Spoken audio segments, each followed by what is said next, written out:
본 방송에서 제공하는 투자 정보는 투자 판단에 대한 조언입니다. 방송에서 제공하는 주식의 가치, 가격 상승 및 하락에 대해서는 방송사에서 보장하지 않습니다.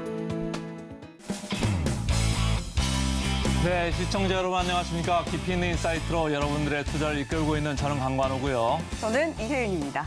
네, 어제 우리나라 시장 상당히 많이 떨어지면서 여러분들 생각이 많이 바뀌었을 텐데 미국에서 다행히 좀 시장이 반등을 하면서 끝나가지고 오늘 좀 제가 넥타이 색깔을 빨간색으로 좀 내고 와봤습니다. 전체적으로 은행 이슈가 미국에서 촉발은 됐는데 이게 전체적으로 아시아까지 이렇게 건너왔다 이렇게 보시면 될 것 같고요. 특히 우리나라 코스피 코스닥 폭락하는 가운데 일본의 니케이 지수까지도 같이 동반 폭락을 해가지고 여러분들이 좀 마음이 좀 불편하신 분들이 많을 수 있습니다. 근데 이게 언제까지 갈 거냐 이런 생각을 좀 하시면서 오늘 좀 이슈를 풀어보시면 좋을 것 같은데요. 미국에서는 다행히 장이 기술적인 반등이지만은 좀 반등을 했습니다. CPI 그러니까 소비자 물가 지수잖아요. 이게 시장의 생각대로 나오면서 오히려 은행 이슈에 완전히 그냥 덮여버렸습니다. 은행 이슈는 좀 지금 계속적으로 일어나고 있는 이슈고 해서 국채 수익률을 봐야 될 텐데 이따가 좀 풀어드리겠습니다만은 앞으로 국채 수익률의 향방을 지켜보시면서 우리 짱 오늘 좀 반등하길 기다려 보겠습니다.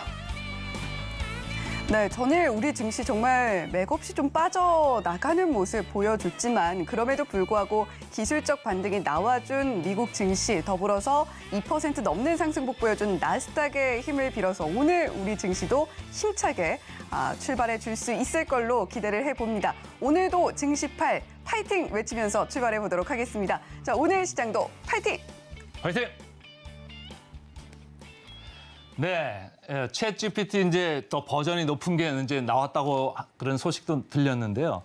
우리가 챗 GPT 계속 이렇게 물어보면서 시장하고 우리 인간하고 사회에서 어떻게 애들이 반응을 할까 이런 걸 이제 질문을 주고받고 하는 순서인데 오늘은 이제 미국 은행 관련해가지고 우리가 이 사람들은 무슨 생각을 하고 있을까를 챗 GPT한테 물어본 게 있거든요. 우리 이현 앵커가 좀 소개를 해주겠습니다. 네. 자, 오늘도 역시 AI를 대표하는 챗 GPT에게 질문을 던져보고요. 그리고 챗 GPT가 하는 이야기에 우리가 인사이트를 더하려면 인간 대표의 말도 필요합니다. 강관우 앵커에게 어떤 인사이트를 갖고 있는지까지 한번 여쭤보도록 하겠습니다. 자, 그렇다면 먼저 오늘 챗 GPT에게 어떤 질문을 던졌는지 화면 통해서 함께 만나보시죠. 네, 저희가 챗 GPT에게 오늘도 물어봤습니다. SVB 실리콘밸리 은행의 파산의 여파가 상당히 길게 그리고 충격적으로 이어지고 있는 상황입니다. 이런 상황에서 우리가 과연 미국의 은행들을 신뢰할 수 있는 것인가 이 부분에 대해서 챗 GPT에게 물어봤는데요. 어떤 답변을 내놨을까요? 네, 챗 GPT가 답을 내놨습니다. 미국은 FDIC의 감독과 또 예금 보험 제도가 운영이 되고 있기 때문에 미국 은행주에 대한 불신으로까지 이어지는 것은 옳지 않다라는 답변을 내놨는데요. 기본적으로 신뢰와 그리고 안정적으로 운영이 되고 있는 미국 은행들이기 때문에 챗 GPT는 미국 은행주까지 불신을 이어갈 필요는 없다라는 답변을 내놨습니다. 자, 더불어서 물론 그럼에도 불구하고 각 은행별로 SVB처럼 경영 상황이라던가 또 대외적 요인에 의해서 파산을 하는 그런 변수들은 물론 발생할 수 있다라는 것도 우리가 염두에 둬야 한다라는 답변을 내놨고요. 더불어서 말씀드렸던 것처럼 파산 이슈로 은행의 불신이 전반적으로 퍼지는 것 자체는 적절하지 않다라는 이야기도 함께 내놨습니다. 그리고 더불어서 지금 최근 시장에서 은행주들이 일제히 하락하는 모습까지도 살펴볼 수가 있었는데 그럼에도 불구하고 은행주의 하락에도 불구하고 과도한 패닉에 빠지는 것은 금물이다라는 답변까지 내놨습니다.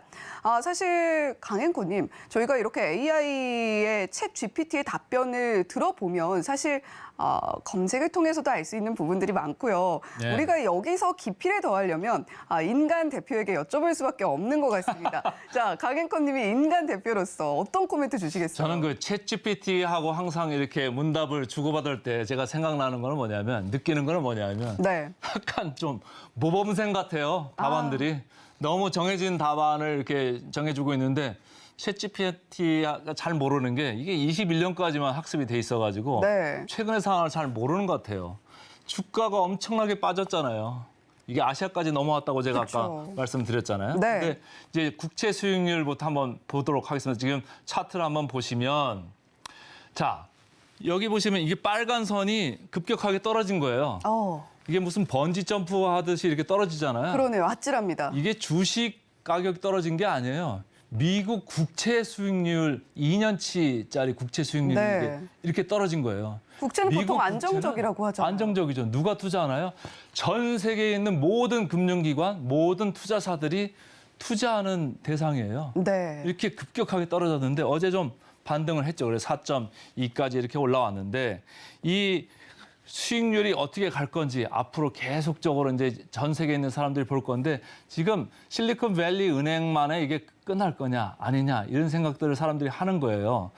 그 크립토 그러니까 전자화폐라고 하잖아요. 이 네. 크립토 관련돼서 퍼스트 리퍼블릭이라는 이런 은행이 있는데 여기 최근에 은행 예금이 20%나 빠졌다는 이런 소식이 나왔거든요. 이런 사람들에 대한 거는 아직 챗GPT가 생각을 안 하고 있는 것 같다. 국서적으로, 국지적으로 이렇게 문제들이 계속적으로 여전히 산재해 있다. 이런 생각을 하시면 좋을 것 같고 심지어는 국제신용평가사 중에 하나죠. 무디스. 여기서 미국 은행에 대한 업종 전망을 네거티브, 그러니까 부정적으로 좀 하향 조정을 했어요. 그러면 이게 실리콘밸리 은행 한 곳에 국한된 이야기면은 미국 은행에 대한 전망을 네거티브로 이렇게 바꿀 필요는 없지 않습니까? 근데 무디스까지도 이렇게 떨어지게 했으니까 조금 우리는 그걸 신중하게 생각을 해봐야 되겠다 이런 생각이고 그것 때문에 미국 은행 업종의 주가 한번 보시면 미국 은행 업종의 주가도 아주 많이 떨어졌습니다. 제가 이렇게 노란 박스로 이렇게 표시를 했는데 네. 상당히 많이 떨어졌죠. 어제 좀 바운스를 했습니다. 그러니까 반등을 좀 했는데 네. 최근에 떨어진 것보다는 뭐 조금 이렇게 리바운드하는 역시 그런 정도로 뭐 다이빙을 했다. 네네 그런 정도로 끝났고 이 미국 은행에서 이렇게 떨어졌으니까 일본 은행은 어떻겠습니까? 일본 은행도 좀 따라온 면이 있었습니다. 그래서 미국 은행의 업종이 떨어지면서 일본 은행까지도 어제 아주 상당히 많이 떨어졌습니다. 일본 은행 한번 보시죠. 일본 은행의 토픽스 지수인데 어제 7%나 빠졌어요. 은행 업종이 7% 빠진다는 얘기는 뱅킹 시스템, 그러니까 은행 시스템이 이거 물음표가 생겼다? 이렇게 좀 시청자분들이 이해를 하셔도 좋을 것 같고 네. 그렇다고 보면은 한국금융업은 좀 안전지대일까 이런 생각들을 여러분들이 좀 하실 수 있잖아요. 한국금융업 보시겠습니다. 빨간 줄이 은행업종이고 은행업종이 보험이나 증권보다는 더 밀려 내려와 있네요. 그죠? 그다음에 보험, 증권 이쪽으로 보셔도 아직 미국이나 일본 같이 이렇게 험악한 그런 모습은 아니다 이런 생각을 하시면서 보면 되는데 이게 코로나로 사실은 지난 몇 년 동안 우리가 힘들었잖아요. 네. 전염되는 게 이게 문제인데 코로나만 전염되는 게 아니고요. 은행 이슈도 지금 전 세계로 전염될 수도 있는 아주 조그마한 거지만은 계속해서 주목을 해 봐야 되는 그런 이슈가 돼서 오늘 챗GPT하고 계속 이렇게 문답을 나눠본 거고 사실 은행업종 어제 제가 말씀을 드렸습니다마는 우리가 은행업종을 볼 때 뭐 PER 그러니까 주가 수익 배율로도 이렇게 보는데 한번 차트를 보시면 코스피라고 하는 우리가 종합지수라고 하는 것보다 한참 좀 밑에 가 있습니다. 은행 이렇게 제가 파랗게 표시를 했는데 네. PER이라고 하는 게 5.6배예요. 그러면 거의 반도 안 되잖아요.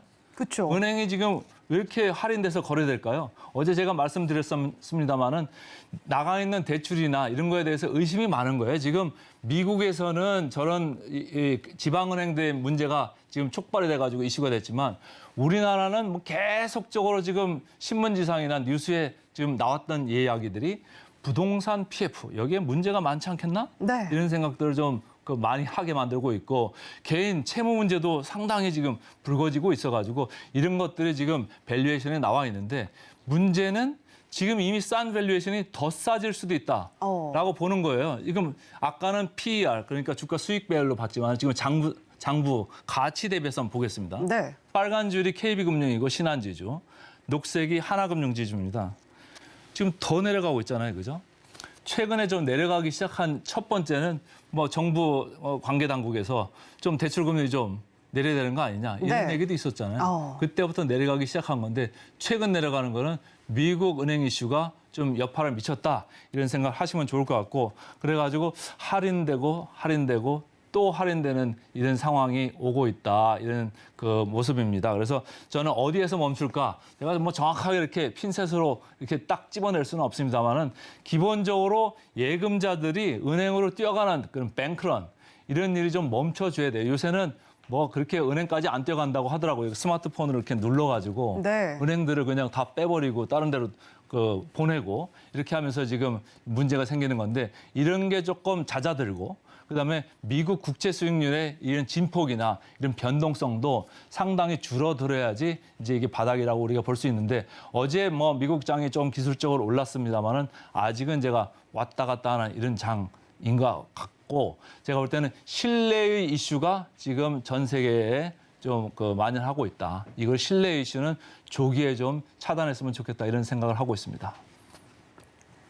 네, 오늘 AI 대 인간, 과연 SVB 파산 사태로 본 미국 은행주들 신뢰할 만한가를 챗 GPT에게 물어봤는데 모범생적인 답변을 내놓은 것에 비해서 우리가 지금은 상황이 많이 달라졌다. 챗 GPT가 내놓은 이야기와는 상황이 좀 다르게 흘러가고 있다. 그 증거들이 무엇인지 인간 대표 또 강관우 앵커님께서 상세하게 짚어주신 시간이었습니다. 자, 오늘 AI 대 인간 어떻게 보셨는지 모르겠는데 자, 계속해서 이렇게 SVB 파산 여파에 대해서 저희 챗 GPT와 또 강관우 앵커님의 인사이트를 들어볼 수 있는 시간으로 마련을 해두고 있으니까요. 계속해서 증시팔 함께해 주시길 바랍니다. 네, 계속해서 잠시 후에는요. 이혜은의 이건 꼭 짚어드릴 예정이니까요. 과연 오늘은 어떤 종목들 지켜보면 좋을지 채널 고정해 주시기 바랍니다.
네, 장 시작 전에 지켜보면 좋을 종목들 간밤에 그리고 어제 어떤 리포트들이 나왔는지 체크해보는 이혜은의 이건 꼭 시간입니다. 자, 오늘은 과연 어떤 리포트들 주목해보면 좋을지 그 첫 번째 종목부터 만나보도록 할게요. 자, 어떤 종목일까요? 자, 오늘의 리포트 첫 번째 종목입니다. 자, 첫 번째 종목은 덕산 네오룩스인데요. 이 종목 어제 리포트 체크해 보니까요. 무려 3곳의 증권사에서 리포트를 내놨습니다. 자, 간략하게 좀 짚어보면 2024년을 생각하면 편안하다. 지금 2023년이 3월의 중간쯤을 지나고 있는데 2024년까지 우리가 생각을 해야 되나라고 했을 때는 조금은 길게 느껴질 수도 있습니다. 하지만 덕산 네오룩스 작년 4분기 영업이익은 시장 예상치를 하회하는 모습을 보여줬고 그런 만큼 이제는 올라갈 일만 남았다라는 것으로도 우리가 해석을 해볼 수가 있겠는데요. 실제로 올해 하반기부터 실적의 회복세가 전망이 되고 있다라고 합니다. 2분기부터는 OLED 패널 출하량이 증가해 나갈 전망이다라는 이야기. 그렇게 된다면 덕산 네오룩스 당연히 수혜를 입겠죠. 더불어서 밸류 매력 자체는 높지는 않지만 중장기 관점에서 볼 때는 긍정적이다. 것이다라는 내용도 함께 담겨 있었습니다. 자, 4분기 실적 이 부분부터 우리가 살펴본다고 한다면요. 매출액은 늘었지만 영업이익은 컨센서스를 하회하는 모습 살펴볼 수가 있었습니다. 이 이야기인 즉슨 중저가 스마트폰 시장이 상당히 부진했던 한 해였다라고도 2022년 정리를 해볼 수가 있을 텐데 덕산 네오룩스 주력 고객사죠. 삼성 디스플레이의 아이폰 14향 패널 출하가 좀 견조하게 이어지면서 매출액 자체는 양호했지만 중국 쪽에서의 매출이 좀 좋지 않게 나왔고 또 더불어서 판관비 지급 수수료의 문제가 좀 있었습니다. 이런 부분들이 2022년 4분기의 실적을 좀 끌어내렸다라고 우리가 좀 체크를 해볼 수가 있겠고요. 그럼에도 불구하고 지금 계속해서 아이폰 그리고 아이패드 프로에 대한 이슈 덕산 네오룩스와 연결지어서 생각을 해볼 수가 있습니다. 올해 실적 이 이야기 올해 들어서 정말 많이 나오고 있는 것 같은데 상저하고 추세 나타낼 것 같다. 점진적으로 회복할 것 같다라는 이야기 나오고 있습니다. 올 2분기부터는요. OLED 패널 출하량이 점차 늘어나서 올해 3분기만 해도 이 아이폰이 신제품을 늘 3분기쯤 공개를 하죠. 15회 신제품 출시 효과를 덕산 네오룩스의 수혜와 함께 기대를 해봐도 좋지 않겠나라는 이야기도 나와 있는 상황입니다. 자, 그렇다면 지금 덕산 네오룩스에 대한 투자 의견은 어떻게 될까요? 자, 확인을 해보면 투자 의견은 여전히 바입니다. 목표 주가는 5만 원 제시가 되어 있네요. 자, 계속해서 두 번째 리포트도 살펴보도록 하겠습니다. 자, 이 종목 관심 갖고 계신 분들 상당히 많을 것 같은데 자, 화면으로 만나볼까요? 네, 두 번째 리포트 분석해볼 종목은 바로 첨보입니다. 자, 첨보 지금 2차 전지가 정말 날아오르는 가운데에서도 첨보의 주가만큼은 그렇게까지 크게 오르지 못하고 있다라는 이야기도 사실은 좀 시장에서 나오고 있었는데요. 일단은 단기적으로는 실적 부진을 감내해야 되는 상황입니다만 하반기엔 다를지도 덕산 네오룩스와는 좀 결이 비슷하다라고도 우리가 볼 수 있겠죠. 자, 첨보 같은 경우는 2차 전지 소재 그리고 반도체를 주로 영위하고 있습니다. 그중에서도 2차 전지 소재 쪽이 매출의 76%를 차지하고 있는 굉장히 좀 높은 비중인데요. 하지만 2차 전지 소재 쪽에서도 작년에 실적이 좀 좋지 않게 나왔습니다.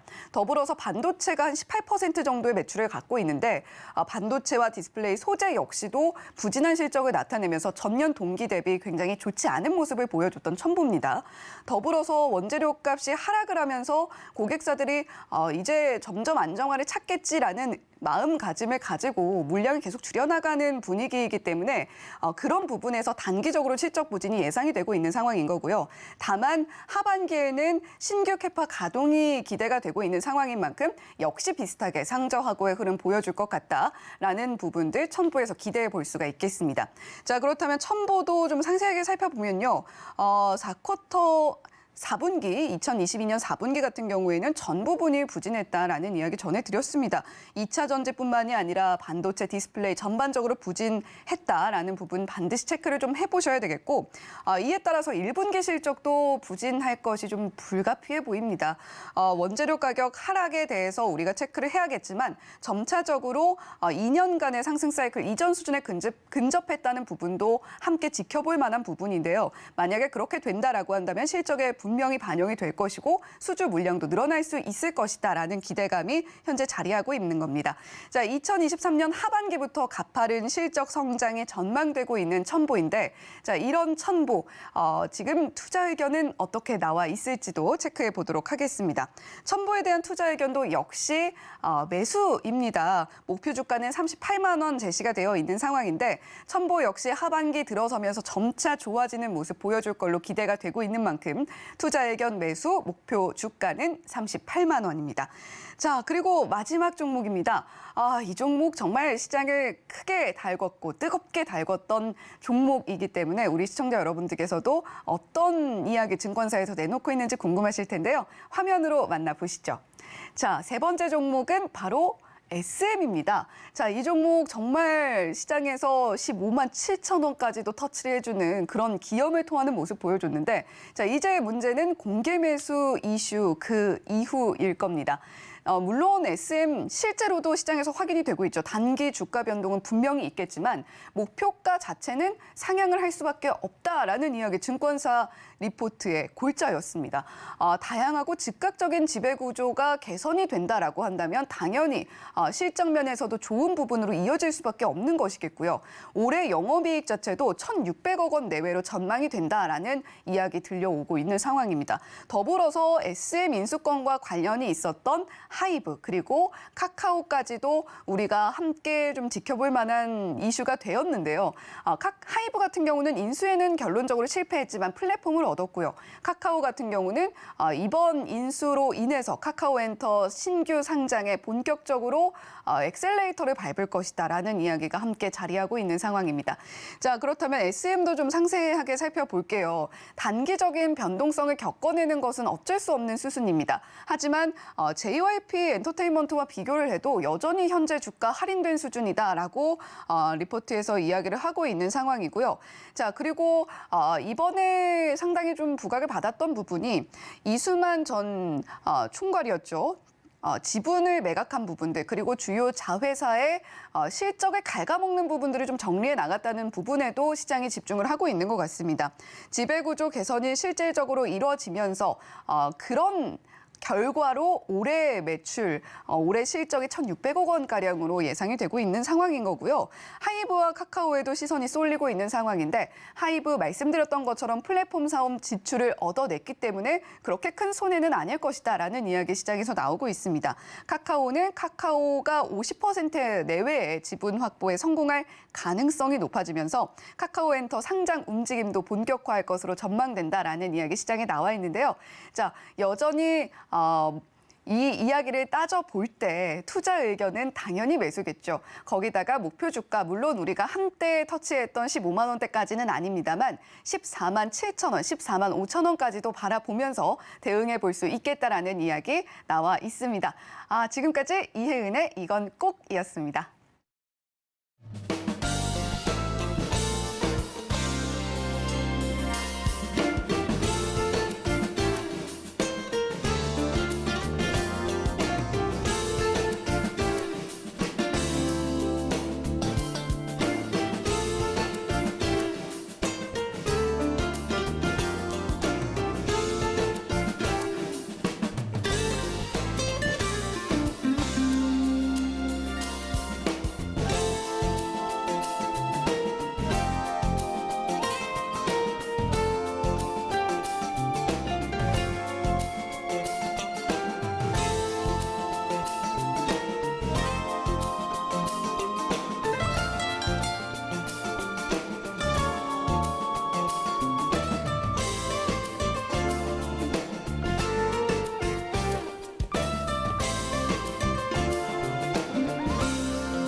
네, 오늘도 정말 아침에 일어나서 뉴스부터 확인하시는 분들 정말 많으실 것 같습니다. 그 중에서도 우리가 투자를 성공적으로 이어나가려면 전문가의 시선으로 뉴스를 좀 분석할 수 있는 눈이 필요하겠죠. 그 뉴스를 분석해보는 오늘의 헤드라인 시간입니다. 자, 오늘은 어떤 분과 함께 뉴스 분석해 볼까요? 루크투자연구소의 임순재 대표님 나와 계십니다. 어서 오세요. 네, 안녕하십니까? 네, 대표님 오늘 빨간 넥타이가 굉장히 또 잘 어울리십니다. 네, 오늘 뭐 미국 시장이 좋아서 같이 네. 좀 빨갛게 매어봤습니다. 네, 오늘 그렇다면 어떤 헤드라인 준비를 해 오셨을지 화면 통해서 먼저 만나보도록 할게요. 네, 오늘의 헤드라인입니다. K칩스법이 통과가 됐을 때 반도체 기업 세금 2조 5천억 원 다운된다라는 뉴스네요. 네. 자, 이 소식 왜 오늘의 헤드라인으로 선정을 해주셨을까요? 네, 뭐 반도체 관련돼서 뭐 여러 가지 얘기들이 나오고 있는데 네. 특히 해외 지역에서 지금 반도체 관련된 지원법들이 많이 지금 나오고 있습니다. 뭐 그쵸. 대표적으로 뭐 미국의 반도체 법안이 뭐 대표적이다라고 보시면 될 것 같고요. 뭐 유럽 같은 경우도 이렇게 반도체 관련된 뭐 여러 가지 지원 법안이 지금 뭐 추진되듯이 우리나라에서도 반도체 관련된 지원 법안이 지금 추진이 되고 있는 그런 상황입니다. 특히 이제 코리 K 칩스라는 그런 이제 뭐 별칭을 붙어 있는 뭐 조세 특례 제한법을 이제 수정을 하는 그런 이제 입안이 지금 국회에 상정이 되어 있고요. 네. 이 법안이 아마 조만간 통과될 걸로 예상이 되고 있어서 오늘 이렇게 테마를 잡아봤습니다. 네. 지금 뭐 반도체 관련해서 자국 사수 움직임이 굉장히 좀 강하게 일어나고 있는 그런 현상들 체크를 해볼 수가 있고 우리나라 역시 K-칩스법이라는 별칭을 갖고 있는 법안 국회에 상정이 되어 있다라는 이야기 우리가 이 이슈를 어떻게 바라보면 좋을지 오늘 임순재 대표님께서 꼼꼼히 살펴주신다고 합니다. 자, 그렇다면 이 뉴스를 투자자의 입장에서 볼 때 주목해야 될 투자 키워드는 어떤 게 있을지 궁금하고요. 더불어서 선정 이유까지 함께 들어보도록 하겠습니다. 네, 뭐 지금 반도체 관련돼서 지금 안 쓰이는 데가 없죠. 가면 그렇죠. 갈수록 이제 반도체가 더 많이 쓰인다라고 보시면 될 것 같고요. 특히 이제 산업이 첨단화될수록 반도체 수요가 좀 증가할 수밖에 없다라고 보시면 되겠습니다. 특히 뭐 초기, 그러니까 그러니까 모든 이제 가전 제품이 이제 전자 제품화하고 있다라고 보시면 될 것 같고요.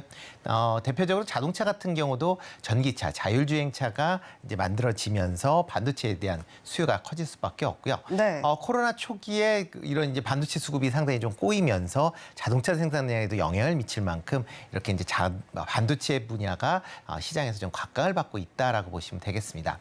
이런 이제 산업 분야가 이제 발전될수록 반도체 시장도 같이 확대된다라고 보시면 되는데요. 지금 이제 화면을 이제 잠깐 보시면 이게 그 글로벌 이제 반도체 시장 규모를 이제 예측한 그런 이제 표다라고 보시면 될 것 같습니다. 네. 지금 이제 2022년도 기준으로 하면 글로벌 전체적으로 보면 한 5,600억 달러 정도의 이제 시장 규모였다라고 보면 2025년도에는 6,172억 달러, 그러니까 6,200억 달러 규모로 시장이 그만큼 커진다라고 보시면 될 것 같고요. 네. 2019년에 살짝 줄었다가는 뭐 거의 계속 우상향이다라고 볼 수 있겠네요. 네, 예, 그렇죠. 특히 이제 보면 이제 시스템 반도체 부분의 성장세가 이제 꾸준하게 있을 걸로 예상이 되고 있고요. 네. 메모리 반도체 같은 경우도 2020년도에 1,280억 달러 수준이었다라고 하게 되면 2025년도에는 2,000억 달러가 넘을 것이다라고 예상을 하고 있습니다. 그만큼 시장이 지금보다 최소한 메모리 반도체 같은 경우는 40% 이상 확대가 된다라고 보시는 게 맞지 않을까 싶습니다.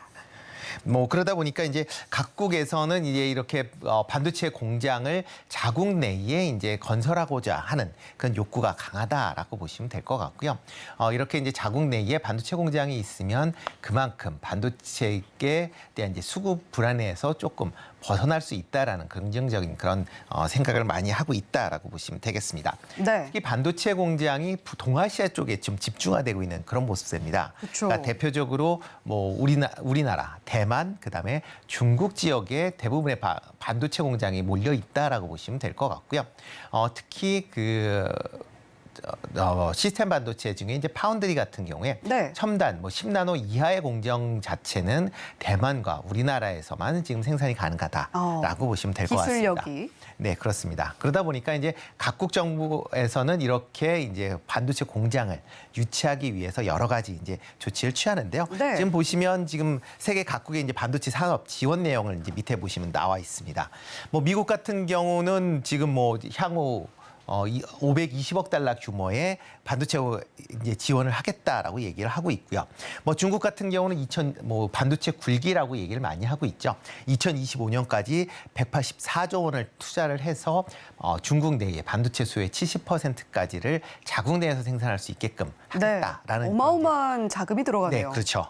그리고 이제 EU 같은 경우도 2030년도까지 우리 하나로 한 58조 원 정도의 규모를 투자해서 이렇게 이제 반도체 공장을 유치하겠다라고 이제 얘기를 하고 있습니다. 내용을 보시면 이제 그거에 따라서 각국에서 지금 대규모 이제 투자가 이루어지고 있는 그런 현황을 보실 수가 있는데요.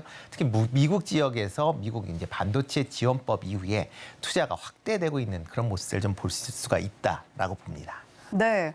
이렇게 지도상으로 봐도 미국 쪽에서 퍼져나가고 있는 모습들이 많이 5군데나 보이고 있는 정도고 지금 세계 각국에서도 미국, 중국, 대만, 일본 그리고 우리나라, 유럽 전체를 대변하는 EU까지도 이런 움직임들 보여주고 있다라는 것이 확인이 되고 있는 상황입니다. 자, 그렇다면 임순재 대표님께서는 이렇게 세계 각국에서 반도체 관련해서 지원을 하겠다라는 움직임과 관련해 우리가 수혜 세 업종을 따져본다면 어떻게 좀 볼 수 있을까요? 네, 뭐 기본적으로 가장 크게 이제 영향을 미치는 게 이제 반도체 관련 쪽이다 보니까 뭐 네. 반도체 이제 완성업체에 대한 부분도 물론 있다라고는 보지만 그거보다는 이제 그 부품인 그러니까 소부장 관련된 쪽으로 좀 더 보시는 게 더 맞지 않을까 싶습니다. 뭐 반도체가 이제 기본적으로 업황에 대한 이제 그런 부분도 좀 얘기들이 많이 나오니까 그런 부분도 좀 참고를 해 주시면 좋을 것 같고요. 네. 그 외에 이제 지금 전 화면을 잠깐 보여주시면 일단 이제 이런 이제 해외 쪽에서 여러 가지 이제 반도체 관련된 이제 투자가 확대가 되면서 뭐 각종 세제 지원이 있습니다. 그러다 보니까 국내에도 그런 세제 지원을 좀 해주겠다라고 얘기를 하고 있는데요. 네. 이 다음 화면 한번 준비해 주시겠습니까? 자, 지금 나와 네. 있네요. 그러면서 이제 국내에 지금 이제 반도체 시설 투자에 대한 이제 세액공제율을 이제 확대하는 그런 조치를 이제 한다라고 보시면 될 것 같습니다. 작년에 한번 이제 반도체 관련된 이제 지원을 위해서 조특법을 한번 개정을 했습니다. 그렇지만 폭이 이제 상당히 좀 제한적이다 보니까 네. 실질적으로 반도체 업체에 크게 도움이 안 된다라는 그런 얘기가 있었고요. 그러다 보니까 대통령의 특별 지시로 관련된 혜택을 좀 넓히자라고 해서 이번에 세액공제율을 상한하는 그런 제도가 나왔다라고 보시면 되겠습니다. 대기업이나 중견기업 같은 경우는 기존의 8%에서 이번에 15%로 늘리겠다라는 거고요. 네. 중소기업 같은 경우는 16%에서 25% 정도 확대를 하겠다. 조금 더 크게 되네요. 네, 그렇죠. 그만큼 이제 어떻게 보면 기업 입장에서 보면 이렇게 이제 세제 혜택을 많이 받는다라고 하게 되면 이렇게 세제 받는 거를 다시 회사 내에서 다른 용도로 쓰는 게 아니라 다시 시설 투자할 가능성이 높기 때문에 그런 관점에서 본다라고 하게 되면 이런 세제 혜택은 기업의 투자를 좀 더 확대시킬 수 있다라고 보여지고요. 뭐 정부에서도 만약 이렇게 세제 혜택을 준다라고 하게 되면 이제 세수가 감소하는 그런 측면은 분명히 있습니다. 그렇지만 반도체 산업이 전반적으로 성장을 하면서 산업 규모가 커진다라고 하게 되면 관련된 법인세 등의 세수가 증가하면서 이런 세수의 감소폭을 충분히 만회할 수 있다라는 게 지금 얘기다라고 보시면 될 것 같습니다. 이렇게 이제 세제 관련된 그러니까 세액 공제가 이제 확대되고 기업의 이제 투자가 확대된다라고 하게 되면 네. 그만큼 국내 기업들의 이제 반도체에 대한 글로벌 경쟁력이 지금보다도 좀 더 살아날 가능성은 충분히 있다라고 생각이 됩니다. 네. 그런데 지금 뒤쪽에 화면을 보니까 주요국의 반도체 투자 세액 공제율을 따져봤을 때는 미국과 대만에 비해서는 좀 여전히 좀 낮은 수준이다라는 걸로도 보이거든요. 네, 예, 그렇지. 그렇기 때문에 이제 한국에서 기존에 이제 8%였던 걸 이제 16% 최대 25%까지 늘리는 법안이 이제 네. 나왔다라고 보시면 될 것 같습니다. 그렇다면 이제 대기업 쪽에는 그렇게까지 크게 세액 공제가 이루어지진 않잖아요. 그런 그래도 이제 부분들과 투자 금액이 원체 크기 때문에요. 아. 네, 한 10조 투자해서 16%면 1조 6천억 정도의 금액이니까요. 작지 않은 금액이죠. 그렇군요.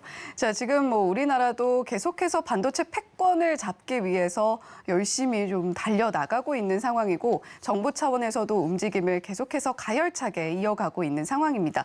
자, 그렇다면 우리가 K칩스법이 실제로 통과가 됐을 때 투자 효과는 어느 정도가 될까를 또 짚어봐야 될 텐데 자, 지금 화면으로 나오고 있는 부분도 한번 짚어주시죠. 네, 지금 화면이 나와 있는 게 지금 아직 확정돼 있는 건 아니고요. 지금 네. 국회안도 지금 안으로만 나와 있는 거라서 지금 국회안대로 될지 아니 정부안대로 될지는 좀 더 봐야 될 것 같습니다. 근데 지금 분위기상으로는 아마 정부안이 조금 더 유력해 보인다라고 보시면 될 것 같고요. 이렇게 이제 정부안대로 한다라고 해도 이런 이제 K칩스법 이제 조세 특례 제도가 이제 바뀐다라고 하게 되면 투자 증대 효과가 한 57조 원 정도 된다라고 보시면 될 것 같고요. 반도체 기업에 대한 세 부담도 한 2조 5천억 정도 감소할 것이다라고 생각이 될 만큼 반도체 업체 입장에서 보면 상당히 긍정적으로 영향을 미친다라고 보시면 될 것 같습니다. 특히 이제 이렇게 된다라고 하게 되면 지금 국내의 투자액이 이제 국내에 이제 투자하는 것보다 해외에 투자하는 게 좀 더 많아지고 있는 그런 상황인데요. 이렇게 여러 가지 국내에 투자 유인을 만드는 그런 법이 통과된다라고 하게 되면 지금과 같이 해외에 대해서 투자하는 것보다 국내 투자가 좀 더 확대될 가능성 충분히 있다라고 보시면 될 것 같습니다. 네, 지금 2022년만 해도 투자자금 순유출액이 조금 더 이렇게 역전을 하는 모습들이 K칩스법으로 인해서 조금은 조정이 될 수 있지 않을까. 다시금 우리가 조금 더 힘을 낼 수 있지 않을까라는 이야기 해주셨습니다. 자, 그렇다면 우리가 결국에는 반도체 수출이 좀 개선이 돼야 될 텐데 이런 부분들에 있어서는 어떻게 좀 변화가 있을까요? 일단 뭐 지금 현재 작년도에 뭐 1,300억 달러 가까이 이제 반도체 한 품목만 수출을 했고요. 네. 2021년도에는 1,000억 달러를 넘게 수출했습니다. 그렇지만 이제 최근에 그 글로벌 경기 둔화 우려감이 이제 확산이 되면서 IT 기기에 대한 수요가 좀 많이 감소를 했습니다. 그러면서 1월 달, 2월 달 지금 이제 반도체 수출이 좀 큰 폭으로 감소하는 그런 모습을 좀 보이고 있습니다. 뭐 그렇지만 뭐 이렇게 이제 반도체 법안이 이제 통과가 된다라고 하게 되면 물론 이제 단기적인 업황에 대해서 개선이 된다라고 볼 수는 없지만 중장기적인 관점에서 본다라고 하게 되면 국내 반도체 기술에 대한 수준이 지금보다 좀 향상될 가능성은 충분히 있다라고 보여지고요. 특히 이제 차세대 반도체 관련된 기술에 대한 투자가 지금보다 더 확대가 된다라고 하게 되면 뭐 지금 뭐 우리는 반도체 관련돼서 뭐 중국이 많이 지금 뭐 추격을 해 오고 있는 그런 상황인데 그런 부분 측면에서 중국과의 격차를 좀 더 벌릴 수 있는 그런 시점이 될 수 있다. 그러니까 그런 계기가 될 수 있다라고 생각이 됩니다. 네. 자, 지금 계속해서 뭐 반도체 재고 너무 많이 남아있다 이런 이야기도 있고 수출 면에서도 부진하다라는 이야기가 나오고 있는데 K칩스법 통과로 인해서 조금 더 그런 부분들이 개선이 될 수 있지 않을까라는 기대감을 갖게 합니다. 자, 그렇다면 임순재 대표님께서 보고 계신 수혜 업종도 우리가 좀 살펴봐야 될 텐데 어떻게 좀 보고 계신가요? 수혜 종목들도 함께 짚어주실 수 있으면 더 좋겠습니다. 네, 일단 뭐 수혜 업종이다라고 하게 되면 조금 전에 말씀드렸듯이 이제 소부장 관련 종목을 좀 더 관심 있게 좀 보시면 어떨까 싶습니다. 네. 뭐 대형 업체들이 이제 대규모 투자를 하기 때문에 뭐 관련된 수혜가 가장 크다라고는 보여지지만 뭐 업황이라는 것도 이제 무시할 수 없는 그런 상황이고요. 뭐 반도체 관련된 업황은 올 상반기 중에는 상당히 좀 부진할 것이다라고 예상을 하고 있습니다. 물론 하반기에는 이제 상반기보다는 개선될 가능성은 충분히 있다라고 생각은 하고 있지만 뭐 지금 뭐 경기 불황이 어떻게 진행되느냐에 따라서 약간 좀 달라질 수밖에 없고요. 뭐 삼성전자나 SK하이닉스 같은 경우도 아마 1분기에는 영업이익이 적자로 전환될 가능성은 뭐 충분히 뭐 예상을 하고 아마 대비를 하셔야 되지 않을까 싶습니다. 그렇기 때문에 뭐 SK하이닉스 같은 경우 투자 규모를 좀 줄인다라는 얘기를 할 만큼 네. 조금 상당히 좀 어려운 그런 측면이 있지만 뭐 차세대 관련된 미래 산업 관련된 그런 반도체 부분은 투자가 지속이 된다라고 보시면 될 것 같고요. 그런 이제 투자가 지속이 된다라고 하게 되면 이런 소부장, 특히 장비 관련된 그런 기업들에 대한 발주는 올해도 좀 이어질 걸로 그렇게 예상이 되고 있습니다.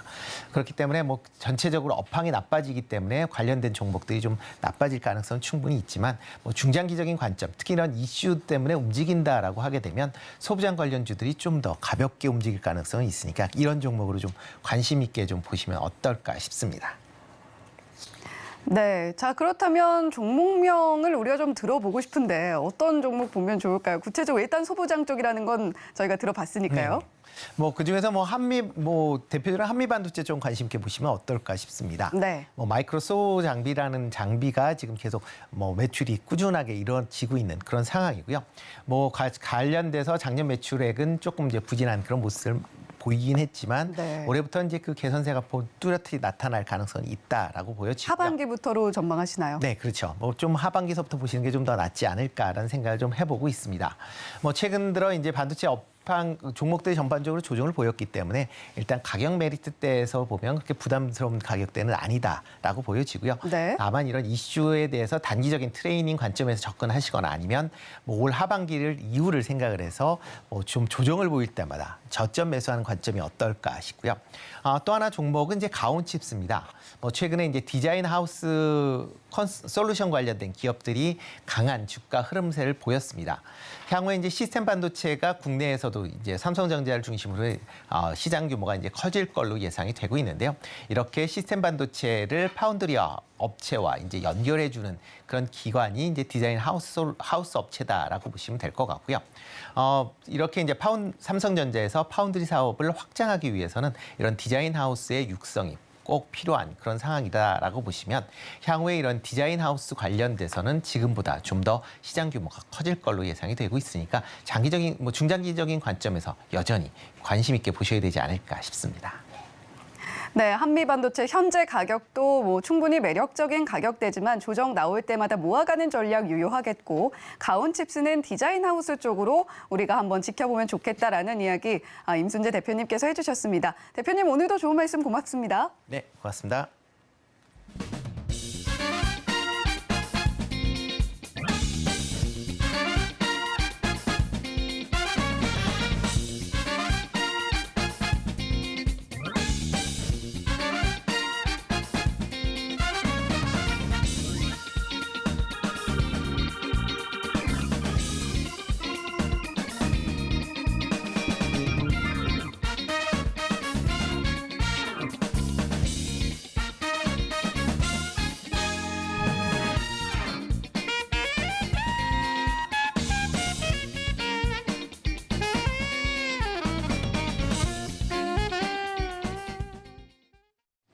네, 개장 30분 남기고 있습니다. 매일 아침 8시 30분쯤 되면 지금사 이렇게 코너를 이제 신설을 했잖아요. 오늘 또 열심히 좀 달려보겠습니다. 오늘은 하나증권 삼성동 금융센터의 이창원 FA와 함께하겠습니다.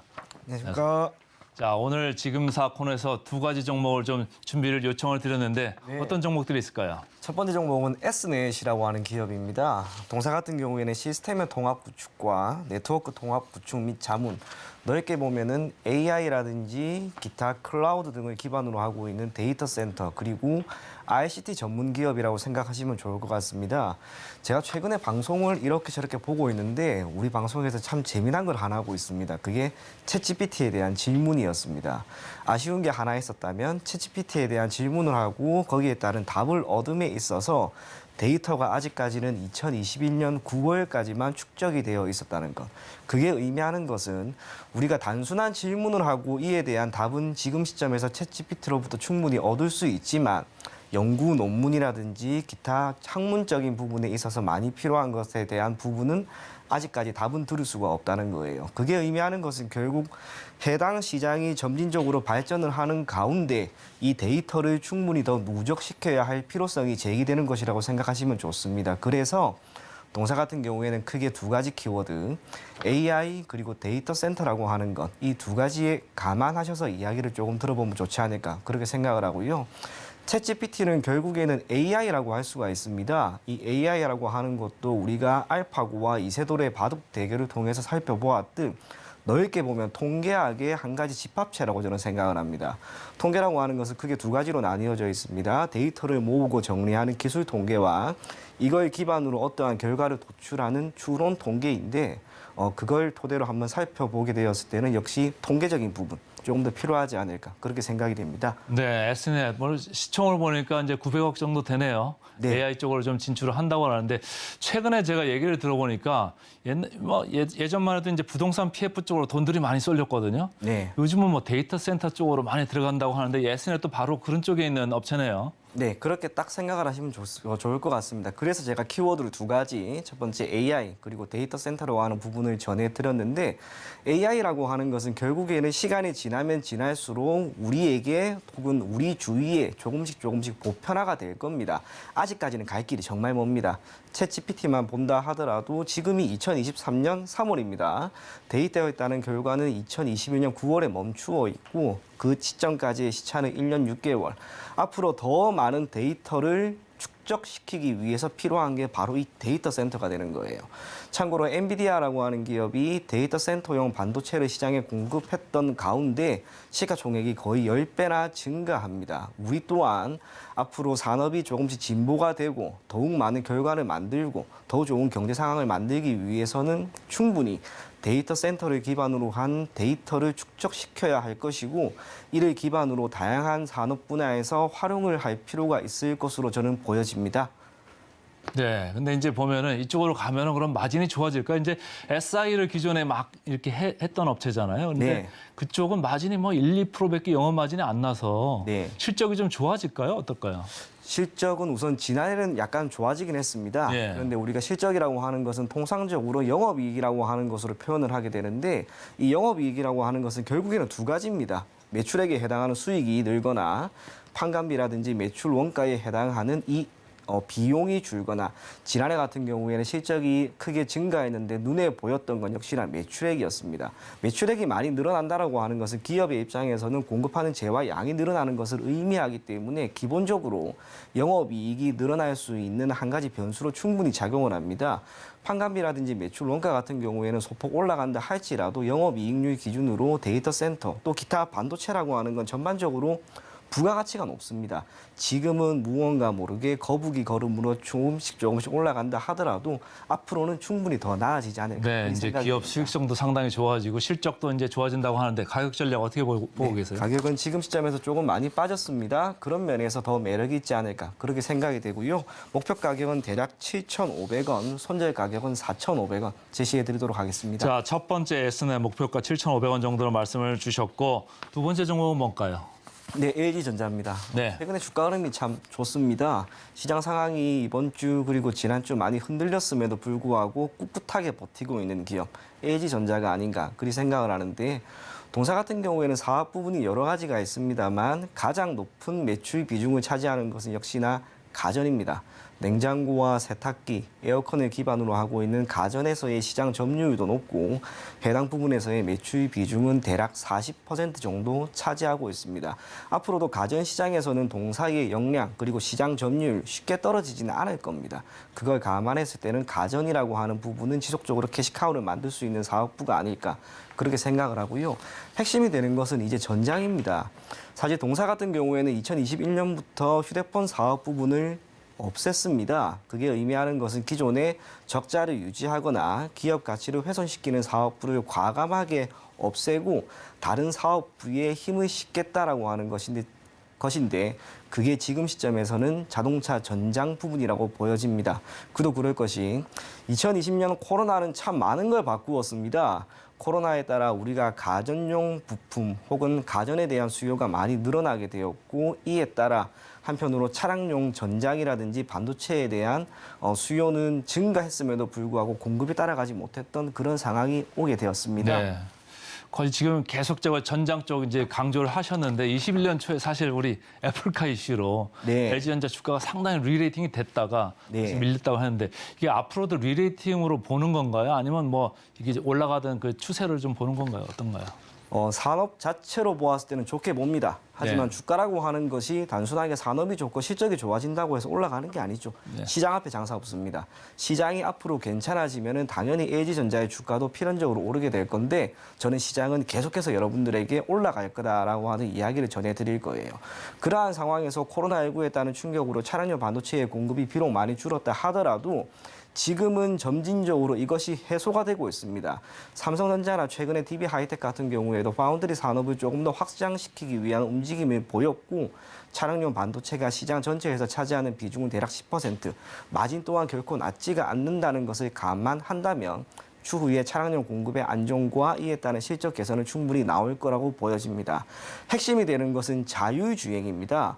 LG전자 또한 2021년부터 지속적으로 먼 미래에 지금은 우리가 상용화 단계라고 할 수는 없지만 자율주행이 되었을 경우에는 필연적으로 자동차 안에 들어가는 전장 부품은 더 많아질 수밖에 없을 것이고 그 시기에 맞추어서 무언가 모르게 실적이라든지 기타 다양한 변수들 그리고 경영 환경은 충분히 우호적으로 변하지 않을까 그렇게 생각을 합니다. 그런 면에서 영업이익 기준 전망도 결코 나쁘지가 않습니다. 네. 아래에 보시는 것처럼 2023년 올 전망이긴 하지만 영업이익 기준으로 점진적으로 나아질 수 있을 만한 그런 결과를 우리가 기대할 수 있고요. 시장이 조금씩 더 성장을 하고 자율주행이 우리 주위로 더 다가온다면 LG전자가 가지고 있는 해당 사업부의 기업 가치는 결국 주가에 고스란히 반영될 거라고 봅니다. 무엇보다 지금이죠. 시장이 지난주부터 많이 흔들렸음에도 불구하고 LG전자의 주가는 정말 잘 버티고 있습니다. 주가가 점진적으로 우상향하고 있다라고 하는 상황에서 큰 폭의 조정이 없었기 때문에 지금 시점에서 조정이 나온다 하더라도 말 그대로 잠시 쉬어가는 단계 정도가 되지 않을까 그렇게 생각이 되고요. 시장이 분명히 턴을 할 겁니다. 지금 시점에서 리스크로 크게 작용하고 있는 시장 리스크는 분명히 해소됩니다. 그걸 감안한다면 LG전자 여러분들이 지금 조정 이 시점에 맞추어서 매수하는 게 더 좋지 않을까 그렇게 생각이 됩니다. 네, 오늘장 좀 반등이 있을 것 같은데 가격 전략 어떻게 볼까요? 네, 목표 가격은 우선은 조금 짧게 13만 원 제시해드리겠고요. 손절 가격은 10만 원 제시해드리도록 하겠습니다. 네, 지금까지 하나증권의 이청원 FA와 함께했습니다. 고맙습니다. 감사합니다.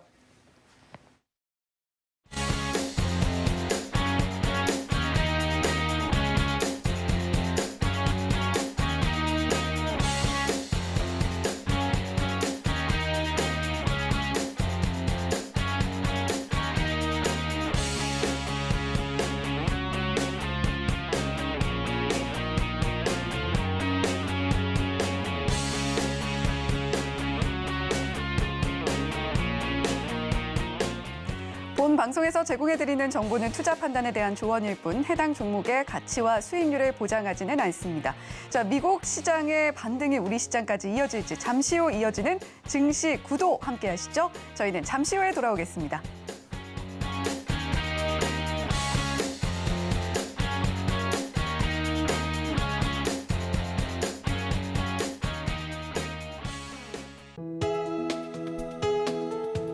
본 방송에서 제공하는 투자 정보는 투자 판단에 대한 조언입니다. 방송에서 제공하는 주식의 가치, 가격 상승 및 하락에 대해서는 방송사에서 보장하지 않습니다.